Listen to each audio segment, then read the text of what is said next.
உலக சாதனை புத்தகத்தில் இடம் பிடித்த ஆந்திராவின் 4 மாத குழந்தை. ஆந்திர மாநிலம் நாடிகாமா நகரை சேர்ந்த தம்பதிக்கு பிறந்த 4 மாதங்களே ஆன கைவல்யா தனது மிக சிறிய வயதிலேயே காய்கறிகள், பழங்கள், பறவைகள், புகைப்படங்கள் என வெவ்வேறு 120 பொருட்களை அடையாளம் காணும் திறமையை கொண்டுள்ளது. தனது குழந்தைக்கு சிறப்பு திறமை இருப்பதை அறிந்த தாய் ஹேமா தன் குழந்தையின் திறமையை வெளிப்படுத்தும் வீடியோவை நோபல் உலக சாதனைக்கு அனுப்பி வைத்துள்ளார். இதனை கண்ட நோபல் வேர்ல்டு ரெக்கார்ட்ஸ் குழுவினர் இக்குழந்தைக்கு உலக சாதனைக்கு தகுதியானவர் என்று முடிவு செய்து குழந்தைக்கு சிறப்பு சான்றிதழை வழங்கியுள்ளது.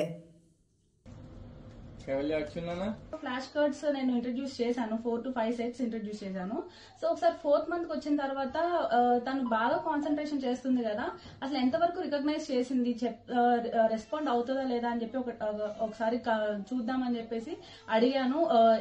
నేను 2 ఫ్లాష్ కార్డ్స్ పట్టుకుని ఏ కార్డ్ పట్టుకోమంటే ఆ కార్డ్ పట్టుకునేది.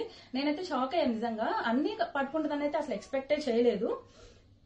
బట్ తను ఆల్మోస్ట్ నేను చెప్పినవన్నీ పట్టుకుంది.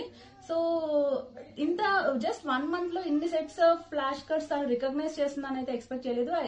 సో రికార్డ్స్ అప్లై చేస్తే బెటర్ కదా అనిపించింది. ఇండియన్ బుక్ ఆఫ్ రికార్డ్స్ కి అప్లై చేశాను. వాళ్ళు ఏజ్ లిమిట్ 4 months కి ఏజ్ లిమిట్ లేదండి, 1.5 year age limit, minimum age limit అని చెప్పారు. ఓకే, వితౌట్ ఏజ్ లిమిట్ వెళ్దాం అని చెప్పేసి ఇంకేం రికార్డ్స్ ఉన్నాయని నేను సర్చ్ చేస్తున్నప్పుడు నోబెల్ వరల్డ్ రికార్డ్స్ కి అప్లై చేశాను. అప్లై చేసిన 2 to 3 days లో వాళ్ళు ప్రాసెసింగ్ అంతా స్టార్ట్ చేశారు. లైక్ పాప డేట్ ఆఫ్ బర్త్ సర్టిఫికేట్ అడిగారు, లైక్ ఇంకా పాప రికగ్నైజ్ చేసే వీడియోస్ ప్రతి ఒక్కటి, నేను మెన్షన్ చేసిన ప్రతి ఒక్కటి మిస్ అవ్వకుండా వాళ్ళు వీడియో అడిగారు. ఒక్కటి మిస్ అయినా కానీ వాళ్ళు మళ్ళీ రీచెక్ చేసుకుని మళ్ళీ అడిగారు అనమాట, ఇన్ కౌంట్ మిస్ అవుతుందని చెప్పేసి. సో 120 కార్డ్స్ తను రికగ్నైజ్ చేసింది కాబట్టి 120 నేను వీడియోస్ వాళ్ళకి పంపించాను. అలానే మా ఐడి ప్రూఫ్స్ అడిగారు, అవి కూడా పంపించాను.